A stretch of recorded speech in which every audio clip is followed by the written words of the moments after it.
진짜 한국사를 보여준다. 유튜브 책 보고 시작합니다.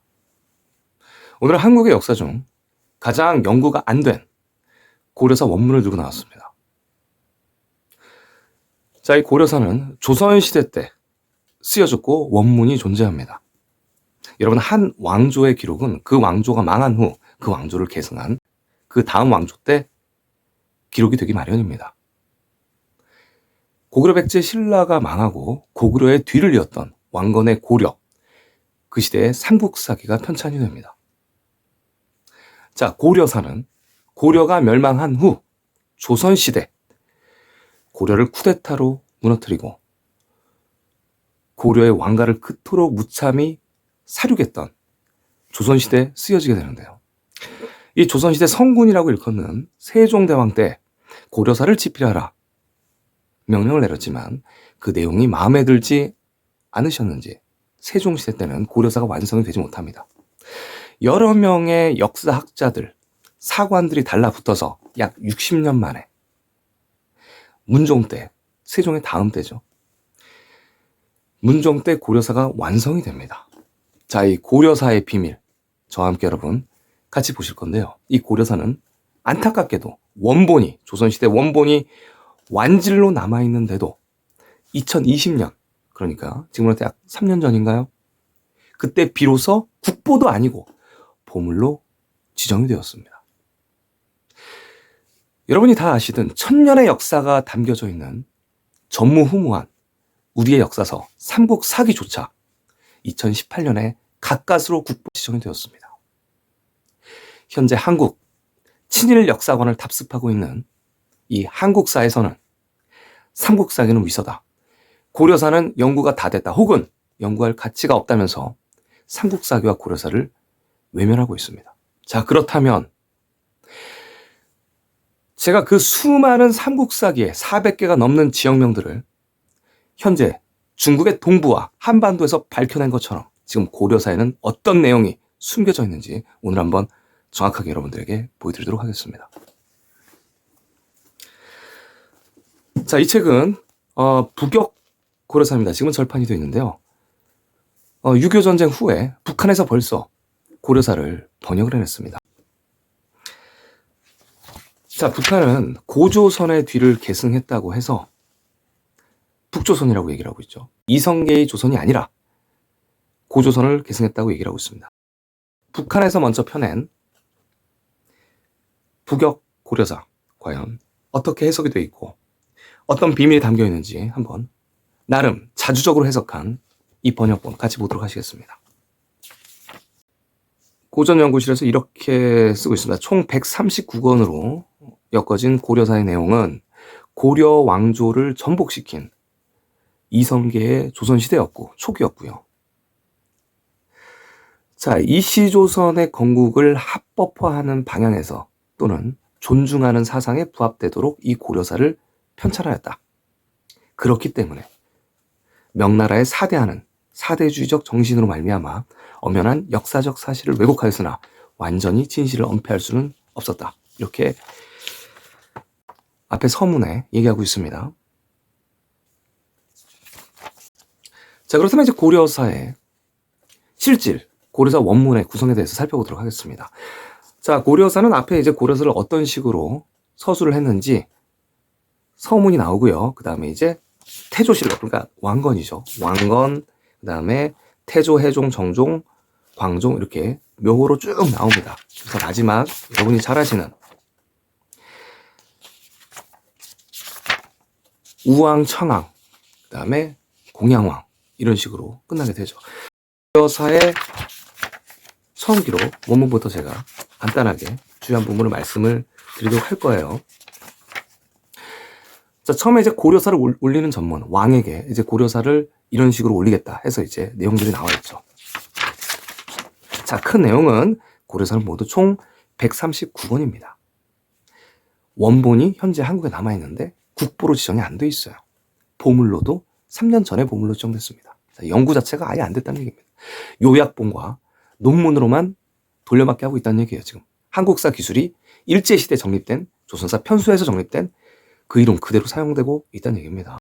자, 성균 대사성인 정민지 등이 올렸습니다라고 적혀 있고 그 다음엔 어떤 게 있냐면 고려 왕실의 세계라고 해서 이 왕건 이전에 왕건의 할아버지 증조할아버지에 대한 역사가 남겨져 있는 겁니다. 자, 그 다음에 태조실록 해서 왕건에 대한 이야기가 쭉 나오는 겁니다. 자, 그러면 고려의 초기 수도 고려사에 보면 고려 약 100년간의 일식 기록이 존재하지 않아요. 일식 기록 값을 평균해낸 것이 평균 일식 기록인데요. 일식 기록이 굉장히 많겠죠. 삼국사기도 일식 기록이 굉장히 많습니다. 이 거대한 국가들은 수도가 여러 군데 있었습니다. 조선이야, 한양, 서울의 경복궁, 덕수궁, 창경궁에서 이 서울 내에만 있지만 대부분 지방 호족들이 다스리는 국가들, 거대한 국가들, 왕이 몇 달에 한 번씩 왕성을 이동하는 국가들은 평균 일식으로 그 수도를 알아내기가 쉽지가 않죠. 이 고려에서는 이 고려사 100년의 기록에는 현재 개별, 그러니까 당시의 일식 기록을 알 수 있는 자료가 빠져 있습니다. 자, 그렇다면 고려 초기의 건국 위치는 어디였을까요? 자, 일단 지역명 위주로 여러분들한테 설명을 해드리도록 하겠습니다. 자, 고려 왕실의 세계, 그러니까 가문에 대해서, 왕건의 가문에 대해서 나타내고 있는데 여기는 놀라운 비밀이 담겨져 있습니다. 여러분, 제가 말씀해 드리도록 하겠습니다. 이 부격, 고려사는 가장 좋은 점이 이렇게 원문이 같이 실려 있어요.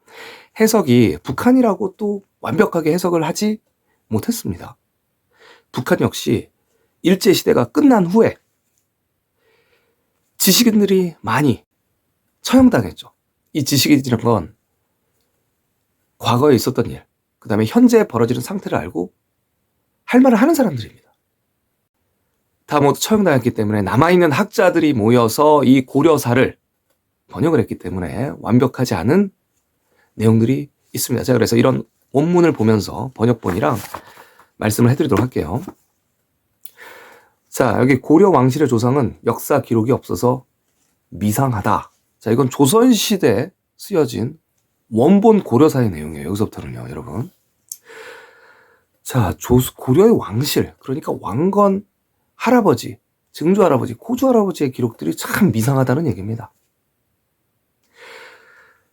자, 옛날에 호경이라는 사람이 자기는 성골이다. 신라의 성골이죠. 신라의 성골이다라고 자칭하면서 여기 백두산으로부터 산천을 두루두루 구경하다가 부소산 왼쪽 산골에 와서 거기서 장가를 들고 살았다. 자, 왕건은 신라 사람이죠, 여러분. 그때 이제 신라가 있었고 북쪽에는 발해가 있었습니다. 자, 여기 백두산이라고 나온 이 지역명은 여러분, 이 지역명은 태백산과 백두산 같은 산이라고 보시면 됩니다. 클태의 백산. 백도 크다란 뜻이죠. 또 멀리서 보면 눈이 내려서 하얄 수도 있고요. 우리 당군은 3위 그리고 태백산을 걸쳐서 왔다고 기록되어 있습니다. 이 태백산의 지역명은 현재 중국의 서안부터 시작해서 태행산맥을 따라서 현재 압록강, 두만강 위에 백두산까지 쭉 연결됩니다. 태백산과 백두산.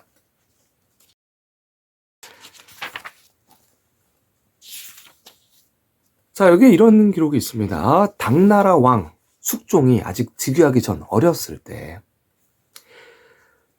해를 건너서, 바다가 아니고 해예요. 해를 건너서, 해라는 얘기는 옛날에 조그마한 물이라도 해라고 했습니다. 지금의 바다 개념이 아닙니다, 여러분, 번역이. 당나라 왕 숙종이 어렸을 때 폐강의 서포에 도착했다. 여러분, 폐강은 대청강효도 등을 보시면 지금의 청하죠. 조개가 많은 강, 서쪽에 나루토에 도착했다는 얘기입니다.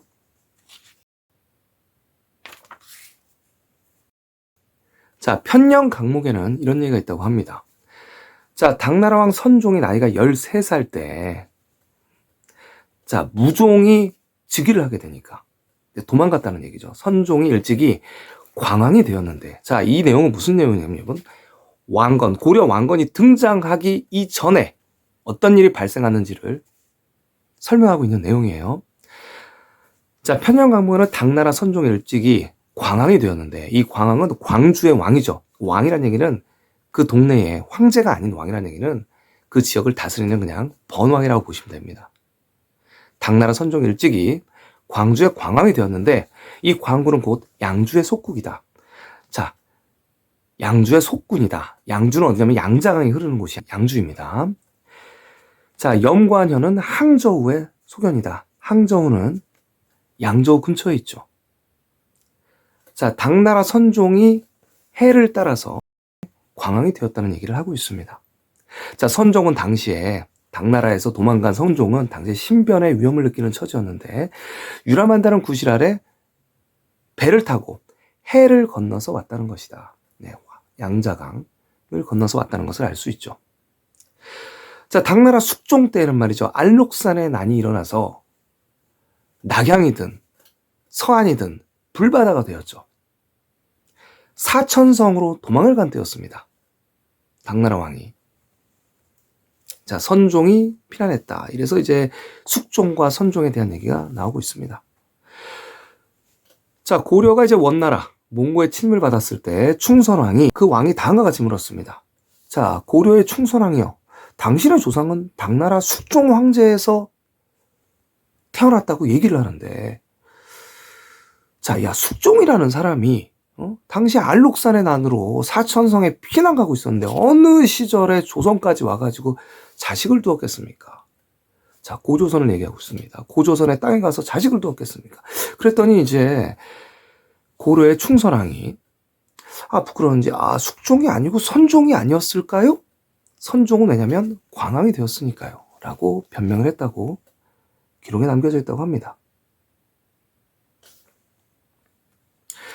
자, 그랬더니 이제 선종은 아까도 말씀드렸듯이 광양이 되었던 당나라의 어린 선종은 그래 선종이 오랫동안 외국에 있으면서 외방에 있으면서 고생을 했던 만큼 그래 그럴 수도 있겠다. 충선왕의 선조일 수도 있겠다. 이렇게 생각을 했다는 얘기죠. 하지만 여기 이제 폐강의 서포에 도착했던 숙종에 대한 얘기가 다시 나오고 있습니다. 자, 폐강, 그러니까 청하의 서쪽에 도달했던 당나라 숙종이 자, 길을 가는데 이 동네에 이제 보육이라는 사람이 이렇게 얘기를 합니다.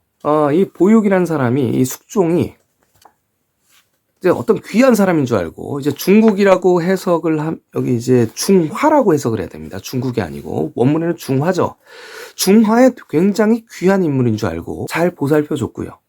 이 숙종은 머문 지 한 달 만에 거기서 결혼을 해서 아이를 얻게 됩니다. 그 이름을 작제건이라고 붙였다고 합니다.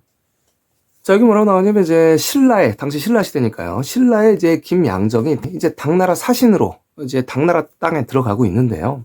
폐강의 서쪽에서 숙종이 나왔던 작제건이 같이 그 배에 올라타서 당나라로 갔다는 얘기를 하고 있습니다. 자, 당나라에 도착했던 작제건. 여기에 이제 한 노인을 만나서 이런 대화를 나누고 있습니다. 자, 작제건. 그대는 앞으로 서쪽에 당나라 땅에 들어가서 천자인 아버지를 만나려는가?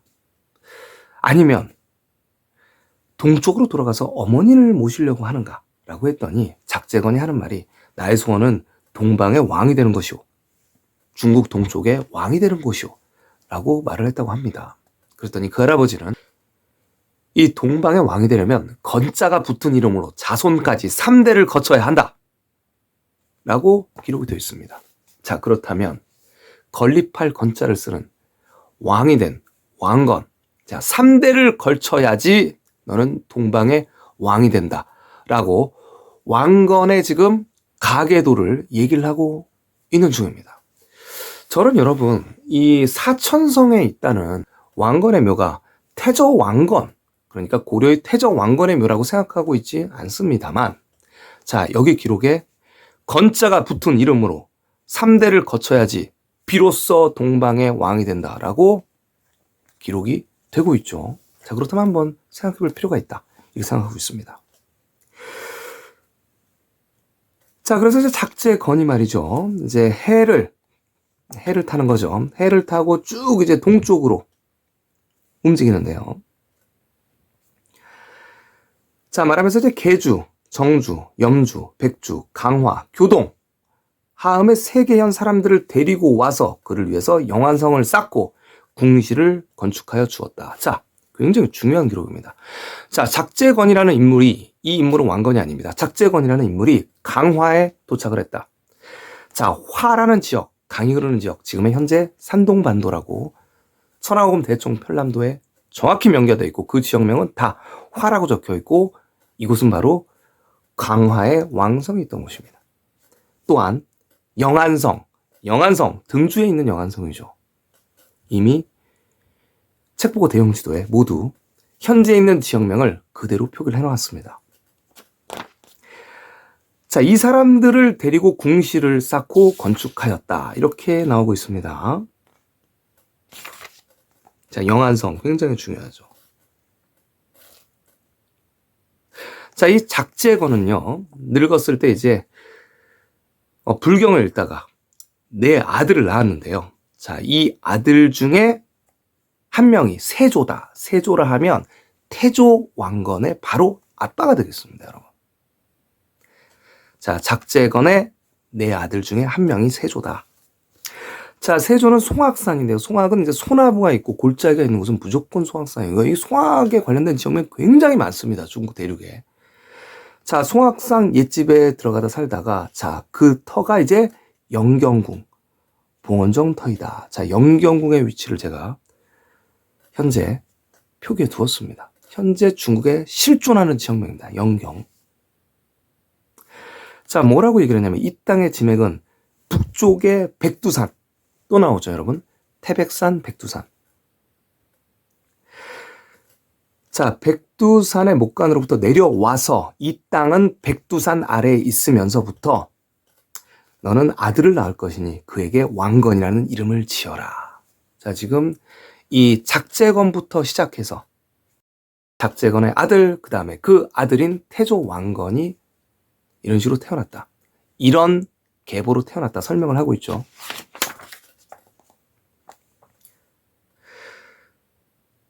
자, 왕건의 아버지 세조가 자, 금성군에서 죽었다. 자, 금성이 그러니까 영안군과 가까워야 된다는 얘기입니다. 그를 영안성, 강변, 석굴에 장사지냈다. 그러면 영안성과 금성 위치. 여러분 어딘지 아시겠죠? 자, 제가 다 찾아놓은 지명입니다. 우리나라 최초로 여러분 고려사 원문을 보고 계십니다. 자, 왕건의 아버지 세조는 궁예를 섬겼는데 이 왕건의 아버지 세조는 송악, 그러니까 소나무 골짜기의 남쪽에 집을 알아보고 기장을 심을 밭에 삼을 심었다고 말하여 주었다. 이 기장과 왕은 조선말로 비슷하기 때문에 이 태조 왕건은 왕씨를 성으로 삼았다. 이렇게 기록되고 있습니다. 자, 여기도 보면 이제 신라에 관련돼서 나오죠. 당시는 아직도 신라 시대였기 때문에 말이에요. 궁예가 이제 신라의 북쪽에서 반란을 일으키죠. 자, 신라 시대 때는 임금을 마립칸이라고 했는데요. 원래는 신라는 박혁 커서칸, 그 다음에 차차웅, 그 다음에 이사금, 그 다음 마립칸칸칸 가다가 이제 503년부터 왕이라는 호칭을 씁니다. 자, 503년 이전에는 힘이 별로 없었던 얘기예요. 그 전까지 이제 마립칸이라고 했는데 신하들을 아칸, 대아칸이라고 했고 이 아칸과 대아칸은 아찬, 알찬이라고도 발음을 했는데 왜냐면 이 방패칸입니다. 이 왕을 호위하는 사람들이 방패를 들고 있잖아요, 여러분. 방패로 지켜주기 때문에 칸이라고 하는 겁니다. 한자를 이렇게 썼죠. 그리고 그 근처에 물이 흐르면 물수변을 붙여서 또 칸이라고 하죠. 징기스 칸에 할 때 그 칸을 얘기를 하는 겁니다. 자, 이 칸, 어차피 이 칸은 찬과 이 음이 서로 가깝기 때문에 아찬이나 알찬이라고도 한다라고 기록되어 있고 삼국사기에도 신하들, 가장 중요한 신하를 다 아찬, 알찬으로 기록해 두었습니다. 자, 당나라 사설을 참고하면 이렇게 조선시대에 적혀진 조선시대에 기록된 고려사에 기록되어 있는 겁니다. 이 당나라 사설 역시 당나라 때 편찬된 게 아니죠, 여러분. 송나라 때 기록이라고 얘기하고 있으나 대부분 송나라는 북송, 남송으로 당나라가 멸망한 후 송나라는 거란과 여진, 죽, 요와 금에게 무수한 공격을 당했기 때문에 명나라 때, 조선시대 명나라 때 편찬이 되었다고 보는 게 맞습니다. 이 당나라 때 사설을 참조하면 당나라 숙종 어릴 때부터 일찍이 대궐 밖을 나온 적이 없는데 과연 그 당시가 알록산부터 시작해서 당나라가 멸망하는 난리통이었는데 이 동쪽으로 왔다는 게 도대체 말이 되느냐. 황당하기 그지없다라고 조선의 사가들이 기록해 놓는 겁니다. 여러분, 이 고려사는 조선시대 때 쓰여진 거예요. 저기 왕건의 태조실록은 황주량이라고 고려 7대 실록, 그러니까 태조 왕건부터 시작해서 7대 실록을 기록한 굉장히 유명한 황주량이라는 사람이 편찬한 것이다. 이 황주량이라 하면 현종 때 벼슬했던 만큼 이 황주량이라는 사람은 자기가 실제로 보지도 못한 거를 그냥 보고 들은 거를 기록한 거 아니냐. 당나라 숙종과 충선왕의 관계를 인정할 수 없다라고 조선의 사가들이 여기다가 글을 남겨놓고 있죠. 어떻게 그 당시에 이런 황당무계한 내용들을 신용해서 그렇게 썼는가. 신하들이 자기 왕실을 아첨해서 딸을 만들어서 수식한 것에 지나지 않는 것이라고 하였다. 슬프다. 옛날부터 임금님의 그 왕의 족보를 논하는 사람들이 되게 괴이한 말들을 많이 했고 그 중에서 참 경강부여서 아무 말이나 듣고 적었으니 참 의심을 하지 않을 수 없다라고 조선의 사가들이 조선시대 초기에 고려 왕계를 기록한 사람들이 못 믿겠다라고 얘기하지만 맨 마지막에 하지만 이러한 설도 세상에 오래되어 전해 내려온 것이기 때문에 함께 붙여서 기록해 둔다라고 적어놨습니다. 이 이야기는 무슨 얘기냐면 이 고려사를 편집하기 전에 고려사 초기 약 100년의 기록을 담은 고려의 7대 왕가의 계보를 쓴 황주량의 책을 봤다는 얘기입니다. 이렇게 다음에는 고려사 편찬 법례에서 고려사의 세가 고려는 어떤 식으로 되어 있냐. 지리편이 있고 또 관직편이 있고 그 다음에 열전, 장수편이 있고 그 다음에 본편, 세가 태조 왕건부터 시작해서 쭉 나가는 고려의 왕가의 계보를 다룬 책으로 되어 있다. 수사관, 고려의 사관들은 어떤 사람들이 60년간, 약 60년간 기록을 했는가. 세종시대에 완성을 못하고 세종이 마음에 안 들어서 돌려보내서 다음에 문종 때 완성된 이 고려사는 이런 사람들이 완성을 했다. 우리나라의 정통사서라고 봐야겠죠. 아직까지 2020년에 그깟 보물로 지정이 되고 국보로 지정이 안 되는 까닭. 고려사 500년의 비밀.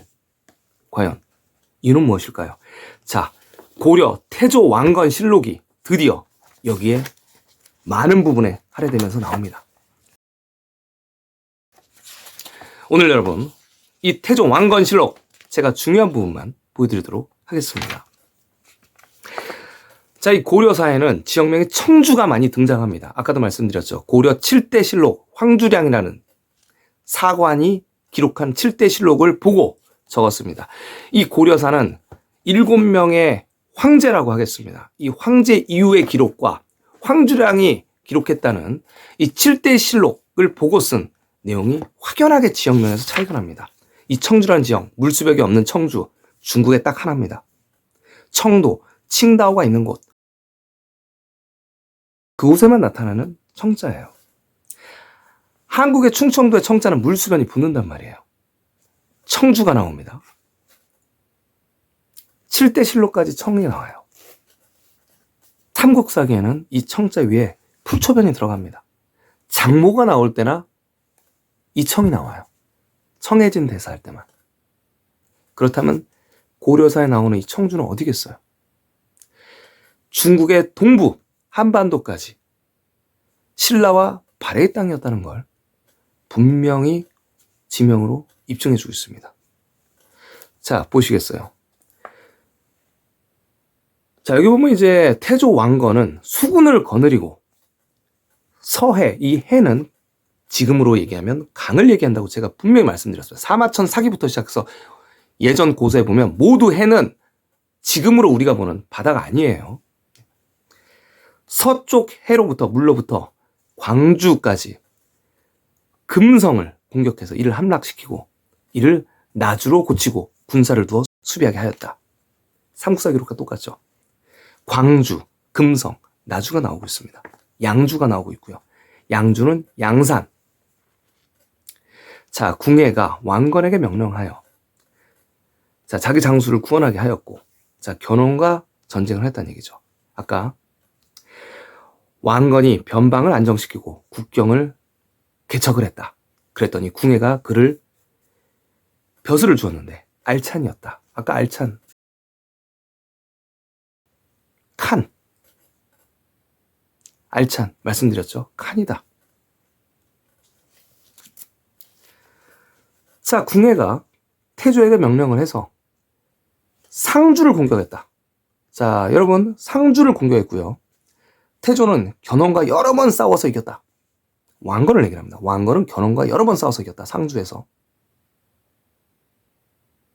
자, 이때 이제 궁예가 영토가 넓어지니까 신라를 합병할 생각을 하고, 자, 왕건에게 나주로 가라. 그래서 지킬 것을 명령하였다. 자, 이러면서 해군 대장군으로 임명하였다. 삼국사기와 삼국유사, 이렇게 고려사의 기록들이 일맥상통을 하고 있습니다, 여러분. 우리 기록에만 나오는 거예요, 후삼국은요. 자, 해군 대장군이 된 태조왕건. 여기 해군 대장군이라고 원문에 적혀 있습니다. 왕건은 수군을 이끌고 광주로 가서, 자, 5월국으로 사신을 보내는 견훤의 배를 포획하였다. 5월국으로 들어가고 있는 후백제의 견훤, 사신을 납치했다는 얘기입니다. 자, 당시 이제 무동력선이고요. 바람으로 조타 키를 따라서 가는 시대인데, 자, 서해 바다에서 잡을 수는 없겠죠. 자, 후백 이 궁예는 태조에게 전함들을 수리해라, 이런 내용들이 많이 나오고 있습니다. 자, 또 여기 보면 늘 전쟁이 벌어지면 후백제의 견훤은 작은 배를 타고 도망갑니다. 한반도에 있었다면 작은 배를 타고 도망가지 않겠죠. 자, 처음에는 나주 관내의 여러 군들이 이제 이 왕건 쪽과 떨어져 있었고, 삼한 전체 지역에서 궁예가 절반 이상을 차지하게 되었습니다. 이 신라의 지역명의 절반을 궁예가 이미 차지하고 있다는 얘기를 하고 있는 겁니다. 자, 왕건이 다시 전함을 수리하고 군량을 준비해서 나주에 주둔했다. 자, 이렇게 얘기를 합니다. 자, 전함으로 항상 나주에 주둔을 하고 있죠. 현재 식민지 한국사의 이 지역명을 보십시오. 나주에 주둔을 해야겠다고 하니까 이렇게 말도 안 되는 국경선으로 역사를 해석하고 있습니다. 자, 신라의 절반을 차지하고 있었던 궁예, 그의 부하 태조 왕건, 늘 수군으로 전쟁이 일어났던 나주. 자, 그때 청주 사람 계속 나오죠. 원문에도 청주로 나옵니다. 청주란 지역이 계속 나옵니다. 태조는 또, 왕건은, 자, 전함 70여 척을 수리했다. 왕건은 전함 100여 척을 건조했다. 자, 한반도가 아니란 걸 쉽게 알 수 있습니다. 청주와 군함 건축, 그 중에 큰 배 10여 척은 사방에 16보여 그 위에 다라까지 세웠고, 거기에 말까지 달릴 만한 크기였다. 이렇게 전함을 100여 척을 건조했다고 나오고 있습니다. 여러분, 한반도에서 전쟁을 하는데 말이 달릴 만큼의 커다란 선박 10여 척 건조하고 총 100여 척을 건조를 해서 나주성으로 들어가서 전출을 할까요? 자, 고려사에 이런 내용이 있기 때문에 국보 지정이 안 되는 겁니다, 여러분. 일제시대 때 한국사와 동일한 내용을 아직까지 가르치고 있기 때문에 들통이 나기 때문에 안 되는 거예요. 국보 지정이. 국보 지정을 안 하는 거고 외면하는 거예요.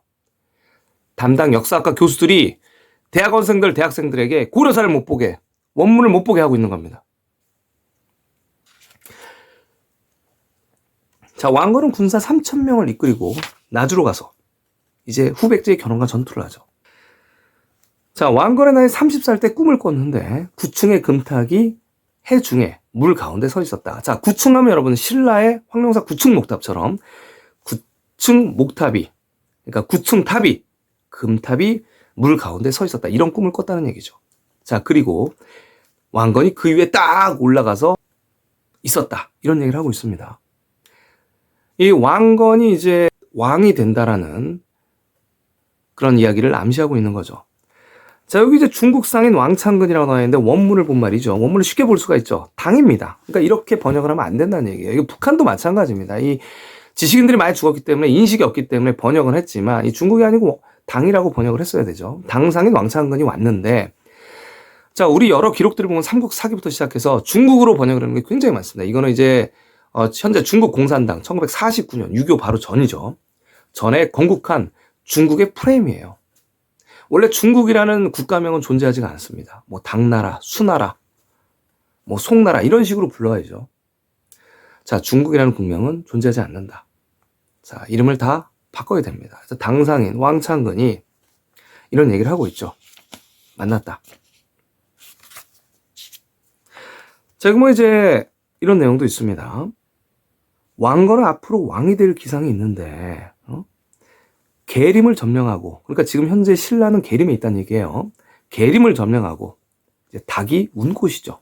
다음엔 압록강이 아닙니다. 원문에 분명히 압록이라고 적혀 있어요. 여러분 이 황주량의 7대 실록까지는 말이죠. 대부분 압록강이라는 표현이 그렇게 많지가 않아요. 거의 없다고 보시면 됩니다. 압강 아니면 압록이라고 나옵니다. 우리 이제 강이라는 표현을 거의 안 써요.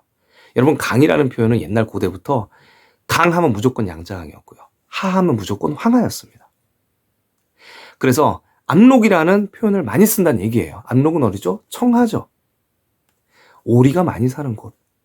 그 오리가 그 강이 흘러서 북경까지 가는 겁니다, 여러분. 지류들이 흘러서요. 그래서 북경 오리가 있죠. 오리가 얼마나 많았으면 거기를 예전부터 고려시대 초까지 압록이라고 불렀습니다. 자, 왕건은 계림을 점령하고 다음에는 압록까지 회복하리다 라는 뜻이다 라고 이렇게 적어놨죠.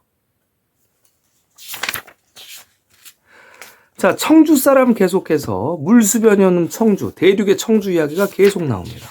청주, 물수변이 없는 청주의 원문에다. 자, 그리고 또 웅주도 나오고요. 백제의 웅진, 웅주죠. 자, 여기 이제 충청도 공주라고 각주를 달아놓은 건 한국에서 갈아놓은 거예요. 네, 이렇게 달아놓은 겁니다. 북한도 이렇게 생각하고 있을지 모르지만 각주는 지워버려야 된다. 왜냐하면 원문에 그런 표현이 안 나와요.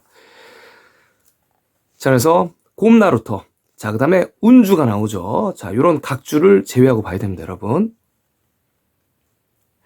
자, 이런 곰나루터, 웅진성의 웅주, 그 다음에 운주의 열성이 자, 백제로 가서 붙었다. 후백제로 가서 붙었다는 얘기예요, 여러분. 견훤으로 가서 붙었다는 얘기입니다. 자, 이런 아주의 표현. 아주가 굉장히 대륙에서 많이 나타납니다. 자, 상주가 또 나오죠. 상저우가 또 나오고 상저우에 반란군이 나오고요. 자, 청주, 물수변이 없는 청주가 나옵니다. 자, 5월국에 문사 추원규가 귀순했습니다. 이런 내용 나옵니다. 여러분 5월국이 어디길래 귀순을 합니까 지금? 망망서해를 타고 와가지고 귀순을 합니까? 이게 말이 된다고 보십니까? 말이 안 되죠. 5월국이 왕건에게 귀순했다. 말이 안 됩니다. 자, 후백제의 견훤이 신라를 공격한다. 여기 또 이런 내용이 나옵니다. 흑수 말갈의 추장 170명이 귀화를 하는 거예요. 아니, 말갈이 어딘데 귀화를 하고 있어요? 자, 오늘 대략적인 내용만 여러분 말씀을 드릴게요. 흑수 말갈이 또 200명을 데리고 귀순했어요. 왕건에게. 이게 지금 여러분 한반도의 이 지역명으로 갔을 때 말이 된다고 보십니까? 후백제가 귀순했어요. 5월국이 귀순했어요.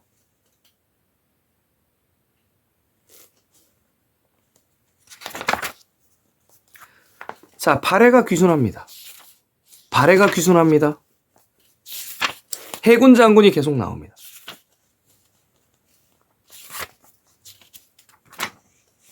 여기 보면 각종 지역명에 제가 형광펜으로 공산 전투할 공산, 803, 903 대륙에 있죠.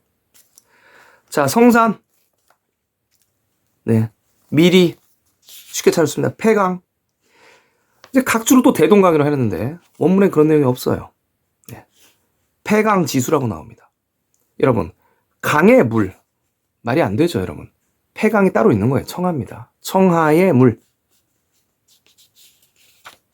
자, 5월국의 사신이 계속 조서를 갖고 왔다 갔다 합니다. 임존성이 나타납니다. 임존이란 지역명이 아직까지 존재하는 거 여러분 아시죠? 청주성 나옵니다. 각주를 제외하고 보세요. 원문을 보세요. 원문을. 그렇기 때문에 이 지금 북역 고려사를 제가 여러분들한테 추천한 이유입니다. 원문을 보세요.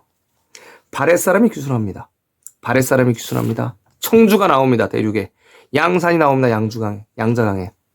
예성강이 나옵니다. 바랫사람이 귀순합니다. 후백제가 귀순합니다. 견훤이 가은년을 포위하였으나 상주의 가은년이죠. 자, 이거 각주 지우시고. 가은이 아직까지 존재한다고 지난번 영상 후백제 양장을 다스린 견훤에서 말씀드렸습니다. 드디어 후백제의 견훤이 가은년을 신라의 가은년을 포위하는 겁니다.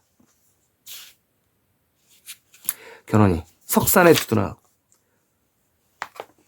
태조왕건이 청주에 가고 우릉도가 나오죠. 드디어 우상국의 우릉도. 태조가 서경에 가서 학교를 창설하였다. 자, 이렇게 왕건 태조실록이 계속 나오는 중입니다. 자, 후백제의 견훤이 수군을 거느리고 예성강으로 쳐들어왔고, 자, 견훤의 해군 장군이 침략을 했죠. 자, 뭐 수군으로 계속 싸웁니다. 한반도라면 수군으로 싸울 필요가 없죠.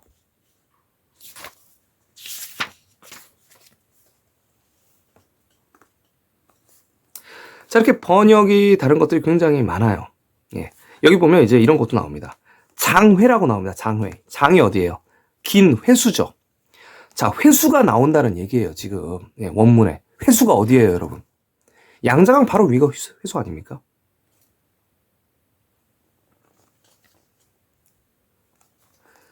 하동군 부인. 자, 이게 뭐라고 나옵니까? 하가 황하라고 말씀드렸죠. 황하의 동쪽에 있는 지역의 부인으로 책봉한다. 자, 이렇게 나오고 있습니다. 고려사에. 이거를 이 반도 한국사로 번역을 할 수가 없는 거예요. 자, 이거 이제 북한에서도 지식인들이 죽었기 때문에 이런 식으로 장외를 빼고 번역을 했다는 얘기죠. 아니면 혹은 1960년대에 번역된 본을 우리나라에서 번역할 때 또 다르게 번역할 수도 있겠죠. 하여튼 원문을 보고 여러분 말씀을 드리고 있습니다. 사만의 아름다운 강토를 가지고 이렇게 얘기를 하고 있죠.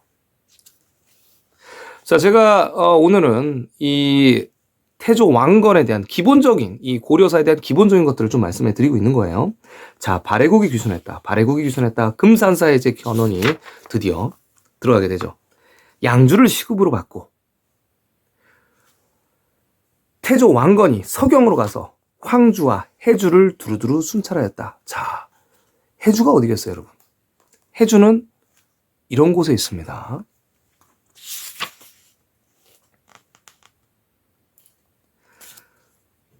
자, 그래서 이제 신라국을 폐지해서 이제 경주로 이름을 고치는 거죠.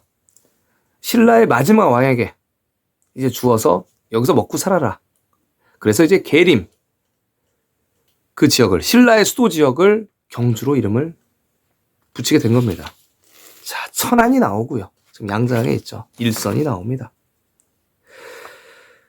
자, 이렇게 여러 군사들이 투항을 했다라고 나오고, 청주가 계속 나오죠. 청주가 나오고, 이제 광주가 나오고, 황산이 나옵니다. 청주 근처에 또 황산이 나오는 거예요. 이 고려의 군사가 후백제를 추격해서 황산군까지 이르렀다. 자, 이렇게 나오죠. 그리고 청주, 그 다음에 광주, 이런 관료들을 데리고 와서 항복했다. 자, 여기 보면 견훤은 또 너무 화가 나가지고 자기 아들들이 반란을 저질렀기 때문에 황산의 절간에서 죽었다. 이렇게 기록되고 있죠. 자, 왕이 사만을 다 평정했다. 그러니까 태조 왕건이 마한 진한 변환을 다 평정을 했다라고 나오는 겁니다. 그럼 무슨 얘기예요? 고구려 땅까지 다 거의 다 평정을 했다. 이렇게 봐야 되는 겁니다. 옛 고구려 땅까지요. 지금 한국사의 고려의 영토로는 말이 안 되죠. 사만을 다 평정했다.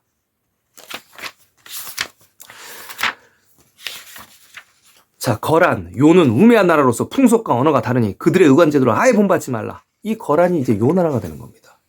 고구려의 서쪽을 지배했던, 그래서 이 거란의 요 나라와 고려는 그렇게 전투를 벌였던 거예요. 누가 고구려의 후계자냐.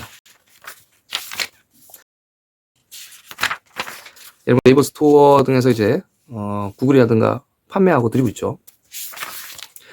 자, 여러분, 이 태종왕건의 기본기를 좀 보여드리고 있고요. 안동도 나오고 등주도 나오고 굉장히 많이 나옵니다. 내용이. 굉장히 주요한 지역만 제가 좀 보여드리도록 할게요. 이 고려사에는 여러분, 조공 기록이 엄청 나옵니다. 고려국에 서여진, 동여진, 서여진이 뭐겠어요? 서쪽, 여진, 고려와 발해, 진국. 여진족입니다. 음차로 한자는 다르지만 여진족이 고려에 처음으로 등장을 하는 거예요. 고려시대 때. 발해 유민들, 여진국, 서여진과 동여진이 그렇게 조공을 하고 우산국이 조공을 하고 송나라가 조공을 합니다. 고려사의 기록에 계속 나옵니다. 취안저우가 조공을 하고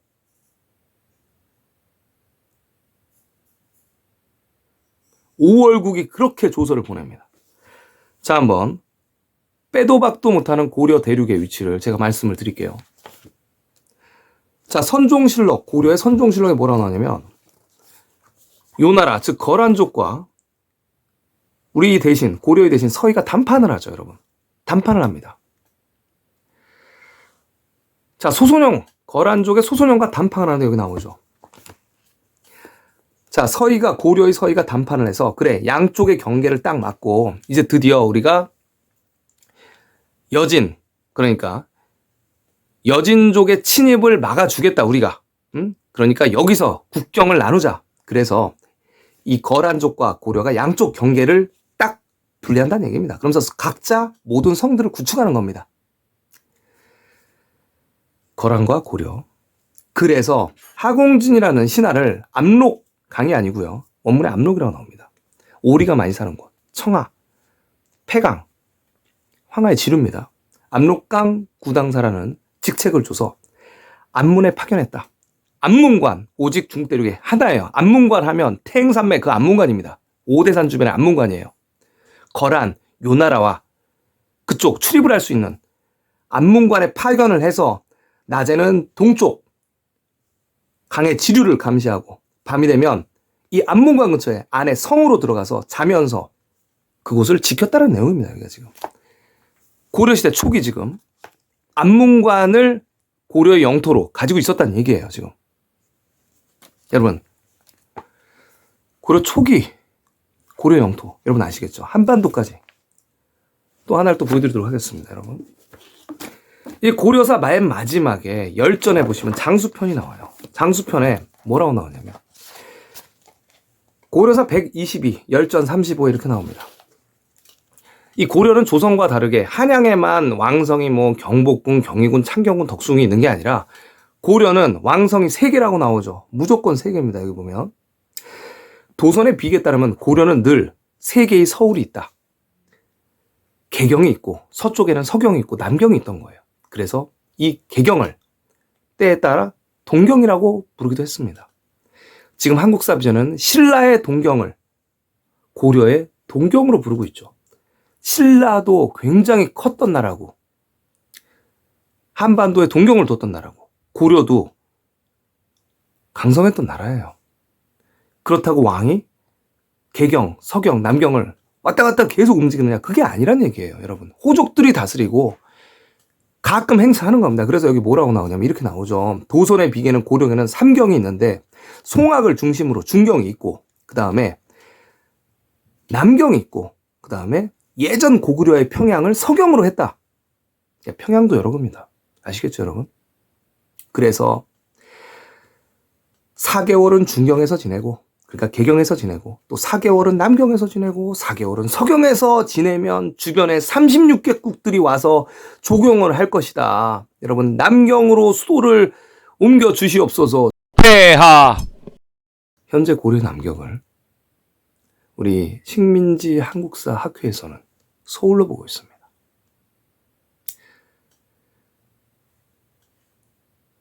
서경을 평양으로 보고 있고요. 북한의 평양으로 보고 있고, 개경을 개성으로 보고 있죠. 동서남북 방위강이 전혀 맞지 않습니다. 책보고의 지도에 현재, 책보고 대영 지도에 현재 삼국사기와 고려사의 지역명들, 그리고 현재 실존하는 지역명들을 제가 모두 찾아서 표기해 두었습니다.